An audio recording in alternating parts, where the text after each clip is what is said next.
معزز سامعین و ناظرین، السلام علیکم ورحمۃ اللہ تعالی وبرکاتہ۔ صلی اللہ تعالی علیہ وسلم۔ دیکھیے حضرات، ایک سوال آتا کہ حضرت اگر کسی نے تازہ وضو کیا اور وضو کرنے کے بعد مثال کے طور پر نماز عصر ادا کر لی اور اس کے بعد وہ مارکیٹ وغیرہ میں یا کسی کام سے نکل گیا اور واپس لوٹ کر آیا تو کیا اس کا وضو ٹوٹ گیا؟ کیا اسے چھینک آئی تو کیا اس کا وضو ٹوٹ گیا؟ دیکھیے، وضو کرنے کے بعد اگر ہم نے نماز ادا کی، مثال کے طور پر عصر کی نماز ادا کی اور ہم چاہتے ہیں کہ اسی سے مغرب کی نماز ادا کریں، تو اگر کوئی نواقض وضو یعنی وضو کو توڑنے والی چیزوں میں سے کوئی چیز نہیں پائی گئی تو ہمارا وضو ابھی صحیح سلامت ہے، اس سے مغرب کی نماز ادا کر سکتے ہیں۔ چھینک آنا یہ نواقض وضو میں سے نہیں ہے، یہ تو جہالت کی بات ہے۔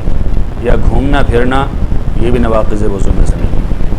گھومنے پھرنے کے دوران اگر کوئی ایسا عمل پایا گیا جس سے وضو ٹوٹ جاتا ہے، مثال کے طور پر پیشاب کیا یا ریح خارج ہو گئی یا کہیں ٹی وی وغیرہ دیکھنے میں لگ گیا یا زیادہ جھوٹ بولنے میں لگ گیا، تو ان چیزوں سے وضو ٹوٹ جاتا ہے اور بعض چیزوں سے مکروہ ہو جاتا ہے، یعنی ثواب کم ہو جاتا ہے۔ تو ان چیزوں سے وضو نہیں ٹوٹتا، چھینک آنے سے وضو نہیں ٹوٹتا، یہ نواقض وضو میں سے نہیں ہے۔